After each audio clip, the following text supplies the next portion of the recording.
Azazel was flying through the night sky on wings just as dark. He was one of 200 honored ones to watch over God's creation on earth. Samyasa, their leader, was like the sun, mighty and at times pompous. But he was the night. Unseen and forgotten, he crossed the skies in his disguise of blue feathers. He wasn't as drawn to the humans as most of the other watchers, and he liked that his altered appearance, the result of his skills of magic, kept the mortals away. Out of fear, or perhaps out of respect, he didn't know. It was the gentle voice of a female which let him look for the mortal. He was singing, and her voice sounded sweeter to his ears than the nightingale's song.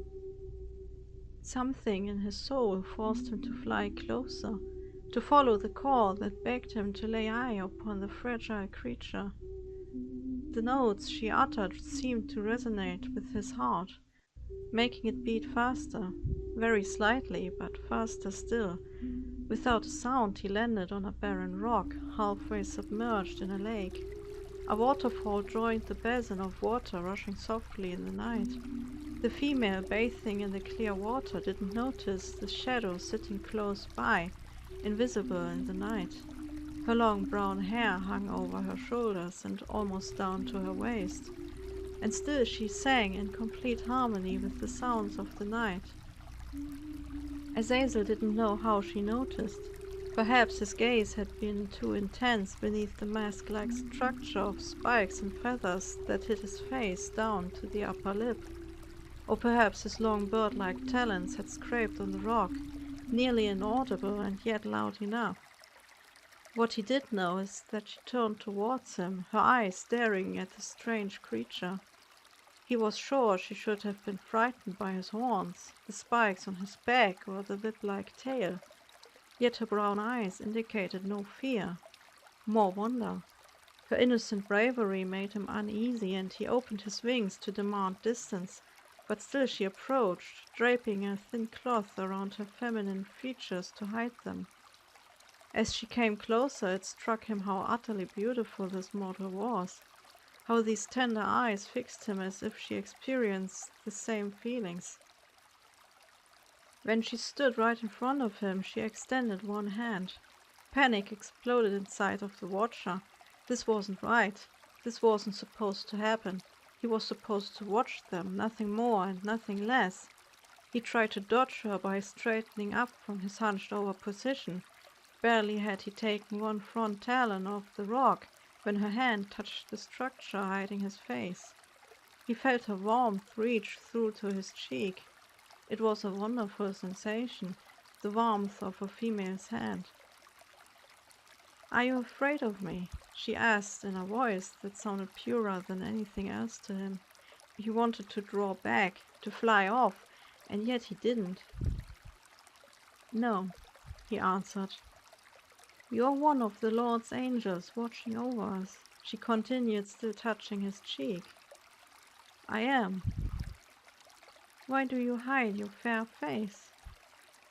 "To remain unseen," Azazel answered steadily, although it sounded foolish to him. "But I saw you. Won't you show me your face?" Azazel remained silent for a moment. She was so good-hearted, expecting nothing evil from a creature that looked like a hunter of the night. "Aren't you afraid of a vicious creature in the dark? I might tear you apart." "Then you would have done so already." Her faith made him smile.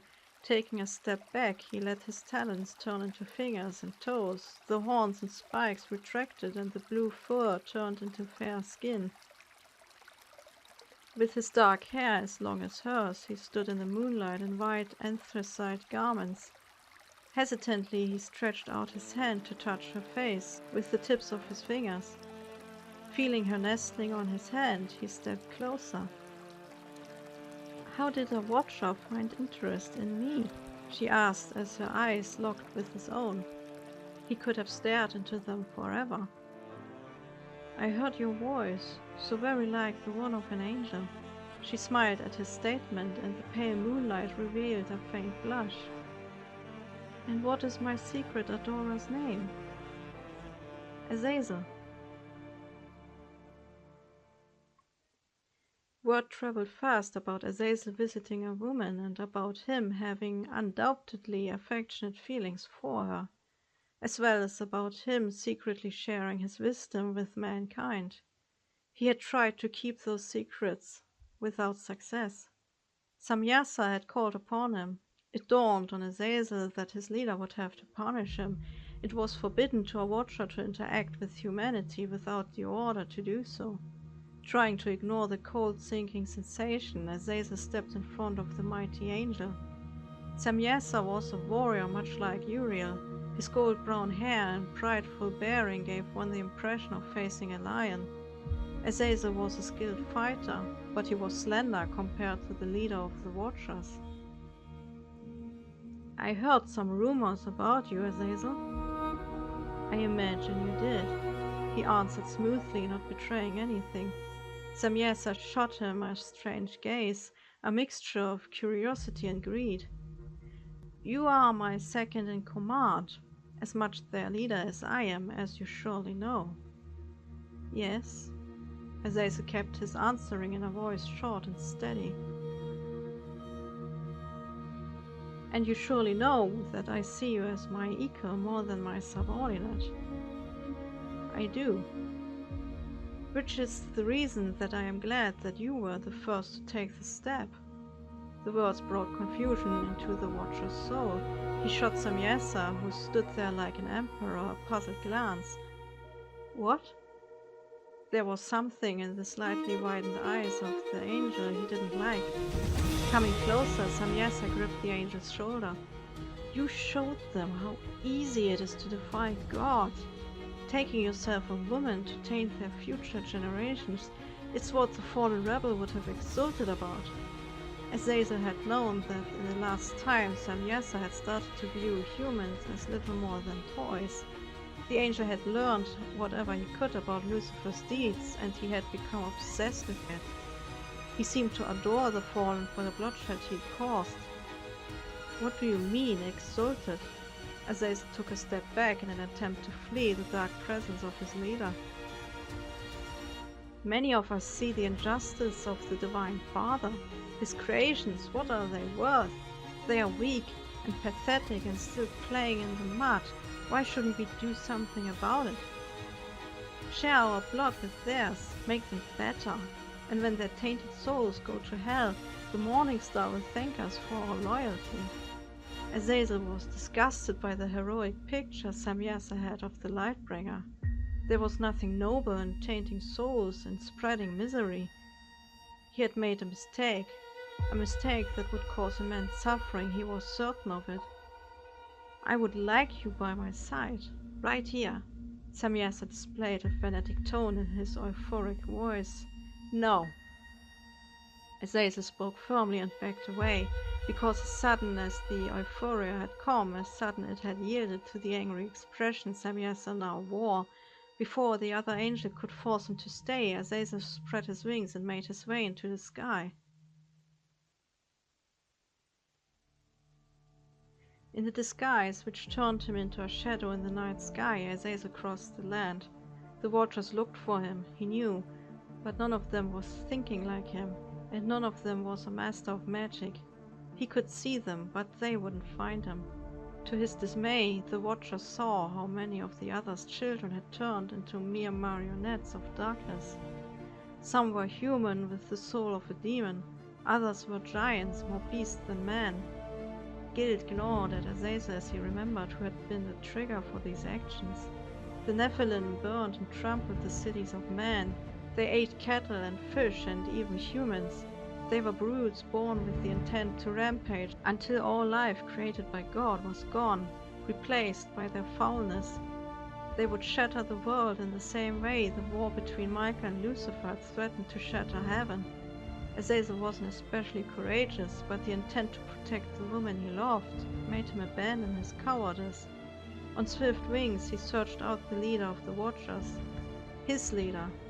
Samyasa was standing on the highest mountain as if he was God, and observed with glee the fires of hell rise to devour the mortal world.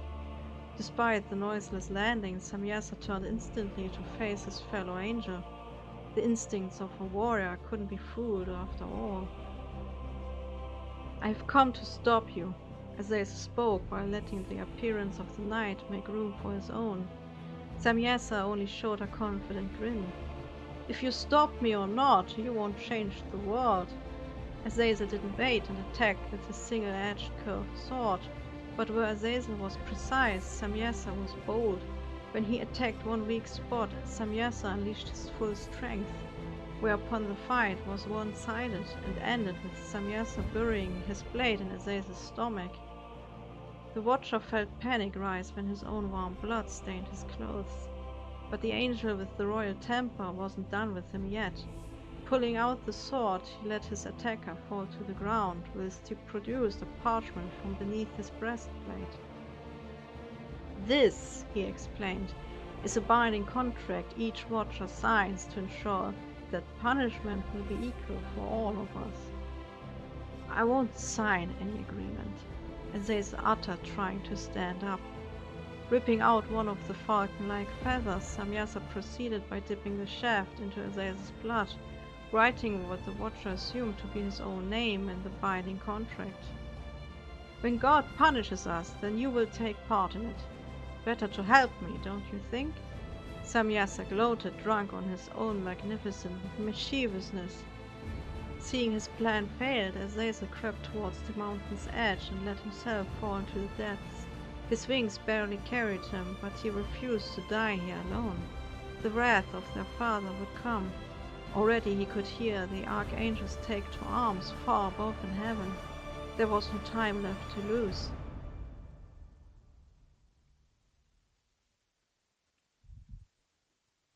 "Iduna! Iduna, where are you?" Azazel was standing in the dark forest, looking for the one creature he'd grown attached to. With his heart racing in his chest, he couldn't stand still, in fear she might have fallen victim to the Nephilim's raw power. He had searched for Iduna close to where the monsters lived, only scarcely had he escaped their reasonless wrath and mindless cruelty. "I am here, my love." Her voice came from the shadows, followed by her slender figure. Iduna was pale, but her eyes showed the same burning fire. A fire tainted by worry when she saw him. Hurrying towards the Watcher, who fell to his knees from the exhaustion, she tenderly touched his face. Deep wounds covered his chest from the vicious long claws of one of the Nephilim, and his right wing was broken. "What did they do to you?"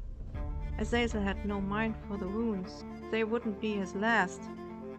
"You are well, shining like the moon in the dark night." Azazel struggled to his feet and followed her into a small cave she'd taken shelter in. Feeling his strength fade, he leaned against the rock. A small fire illuminated the cave and let the shadows dance. He winced when she cleaned the wounds. "Look at what you did to yourself," she remarked with a slightly scolding undertone, as she took a look at the deep wound where Samyasa had tried to kill him. The one Azazel had received when he had tried to stop his leader's plan, ignited by his own stupidity. The Watcher soon sank into a trance-like state from the wounds which required all his strength. Yet he still heard the call to arms, the clashing of swords, and the screams of the dying Nephilim. They would come for him if he didn't deliver himself, and they would find Iduna and kill her and his unborn child. Ignoring the pain, he ripped open one of his wounds. "Azazel, what are you doing?" "Saving your life, my love. Come to me and don't move." Using his blood, he drew a circle of transformation on the ground, urging Iduna to step inside. Taking the one half of an empty shell, he caught some of his blood. "Before I do this, promise me something, my love." Her eyes showed confusion and fear and sadness, but still she nodded. He stroked her soft hair for what he knew was the last time. "Whatever happens, whatever they do, don't seek revenge. I would ask you to forget me, but I know you can't, so promise me to take care of our son, and remain in the shadows lest they shall find you." I won't forget you, Azazel. You taught me many things and gave me many memories. Azazel smiled at her devotion to him, but he grew bitter at the realization of what price everyone had to pay for their bond. Oh, you are so very beautiful, my love. He put his hand to feel the warmth of her cheek. But they must never know. They must never know you were mine. Otherwise they will look for our unborn child. I will watch over him, my love. He gave her the shell, instructing her to drink his blood. It was dangerous to give a human the blood of an angel. It could kill a mortal too weak to adapt to the divine essence. Although he had faith in her strength, he felt himself shudder continually while she drank. Putting his hand on the symbol on the ground, he concentrated on weaving the spell. His blood would protect her from all those meaning her harm as long as he lived. Approaching the cave's entrance, he turned around one last time. The disguise of the shadow of the night was already changing his appearance. He gently touched her belly with his talon. Be a good son to your mother. Don't become like those monsters the others created. Once again she put her hand to his face. She knew he relished the sensation. Unshed tears marked her eyes, which were fixed on the crouching figure covered in wounds. He closed his eyes, for he knew he would never find the strength to leave otherwise. Turning as swiftly as a cheetah, he made for the night. Azazel found the Watchers already bound and the Archangels victorious. Many of the great beasts had been slain, and their bodies marked the landscape like mountains from which streams of blood ran into the land. Uriel was dragging along a Nephilim in the form of a young man. "Whose one is that?" he asked in the cold voice of a judge. Michael stood next to him, his face a mask of unwavering authority. Gabriel and Raphael soared through the sky. They were searching for any Nephilim trying to hide, and the one Watcher they hadn't found yet. "He's mine," one of the defeated rose up. Azazel knew him by the name of Shamsir, one of those who had noticed too late what foul intent lay behind Samyasa's command. He had told them about God's divine plan, yet it had all been a lie, aimed at those too pure at heart to willingly hurt mankind. The Watcher believed the sincerity in the other angel's words when he called out to save his son. "He never hurt a soul. He's not a beast. He is tainted and unable to deserve redemption." Uriel spoke without pity or compassion before he rammed his blade into the young Nephilim. The force of the thrust was enough to let the tip protrude from the stomach. Clutching the wound, Shamsir's son died while his father wailed in agony. Where the mother was, Azazel couldn't guess. Perhaps she was dead, another victim of the chaos. "There you are." A hand from behind took Azazel by the shoulder. It was Raphael's gentle but fierce voice. "I was wondering when you'd find me," the Watcher answered while shedding the blue fur. "I wouldn't have thought you to be part of this." There was the grief of betrayal in the Archangel's voice. "I am not." Azazel knew it was a lie before he had spoken the words. As if to mark the statement as untrue, he bowed his head in defeat and let the angel lead him to the others. Uriel was just dragging the last human Nephilim they had found to his feet. It was Penemuel's son. She had taught humanity the art of writing with ink and the secrets of wisdom. She begged their judge as well to have mercy on the ones innocent of their parents' crime, but Uriel's heart was made of stone, and he proceeded killing the child. "Where's your woman, Azazel?" Michael asked him, the voice dripping with disdain and resentment. "Look for her if you wish. You won't find her." "There's no need for looking. The flood will wash your sins away.